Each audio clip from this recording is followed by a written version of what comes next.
Hello and welcome to the first episode of Get Your Sheet Together, a video series we've made to assist you on your journey into Daggerheart. Today we're going to talk about the game's core mechanics. We'll teach you what you need to know to jump into your first game of Daggerheart as a player. So, let's get started.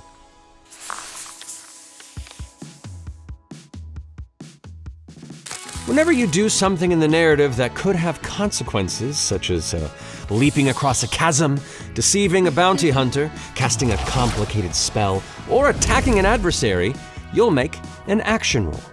Now this is the main type of roll you'll be making in Daggerheart. When you do, you'll use a set of dice called your Duality Dice. These are a pair of D12s of different colors, with one representing hope and the other representing fear. You roll both dice and add their results together, along with any modifiers you have from your traits and experiences. Then, you look at which duality die rolled higher. In this case, I rolled a 15, and my hope die is higher than my fear die, meaning I rolled a 15 with hope. Now, if my fear die had been higher, I would have rolled a 15 with fear instead. When you roll with hope, even if you fail at the action you were attempting, things don't go as badly as they could, and you gain a hope, which is a resource you can spend throughout the game to help allies or power cool abilities. A success with hope is a fantastic thing. Now when you roll with fear, the GM gains a fear, and your character may run into some complications that come with the action you are attempting, even if you succeed.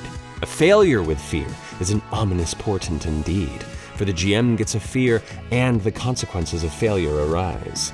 And rolling doubles on any number is a critical success. Double ones, double 12s, and everything in between.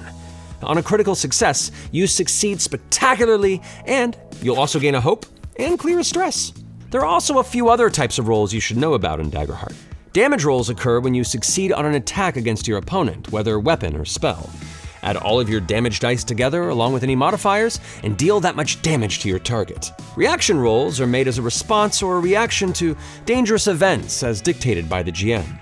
Often when an adversary attack or environmental danger occurs that relies more on your ability to shrug it off, you might make a reaction roll. These work just like action rolls, but they don't generate any hope or fear. So, now that you have all this hope, what do you do with it? Well, hope can be used in many ways that support you and your party. You can help an ally, utilize an experience, initiate a tag team roll, or activate your class's hope feature. We'll talk more about these options in upcoming videos. Your evasion, which can be found on the top left of your character sheet, is what you use to determine your ability to avoid attacks and other unwanted effects. Your GM will be rolling against this number when adversaries make attacks against you. What happens when they're successful? You're probably marking hit points. These represent the physical injuries your character endures when they're hit by an adversary or hurt themselves traversing difficult environments. The number of hit points you mark is determined by your damage thresholds. They can be found right above hit points on your character sheet. Now, damage you take may be minor, major, or severe, causing you to mark 1, 2, or 3 hit points respectively. So let's say your character has a major threshold of 8 and a severe threshold of 16. If they take 9 damage, that would be considered major damage, which marks 2 hit points. Thresholds are meets it beats it, so 8 damage would still be major, but 7 or below would be minor. There's no math here. All you have to do is compare the numbers, figure out where it falls in your thresholds, and mark your hit points. Now that we've talked about thresholds, we can discuss armor. Your armor score and the shield symbol next to evasion represents how many armor slots you have available to use. The armor slots are represented by the smaller shields beside your armor score. If you get hit with an attack, you can spend 1 armor slot to reduce the damage by 1 threshold. Severe to major, major to minor, minor to nothing.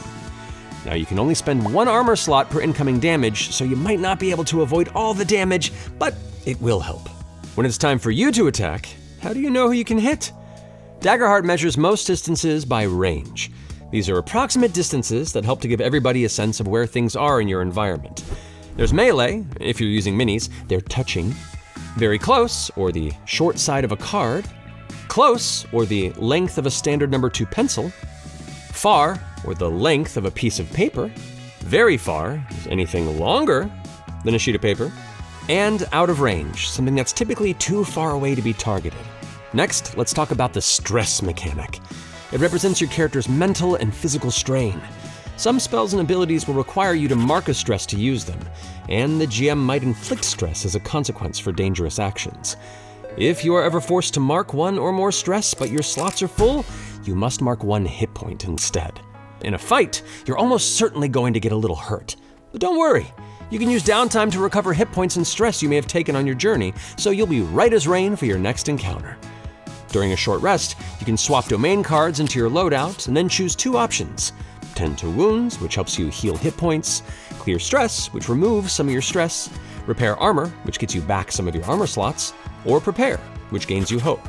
A long rest is similar, but instead you can tend to all wounds, clear all stress, repair all armor, prepare, or work on a project. This could be something like deciphering an ancient text or crafting a new weapon. Now, you only get 2 options whether it's a long or short rest, so choose wisely. We hope this has given you a quick look into the core mechanics for Daggerheart. To learn everything in more detail, go pick up the core rulebook for yourself, or borrow a friend's, or even go learn more at Daggerheart.com. We'll see you next time you gotta get your sheet together. Get your sheet together.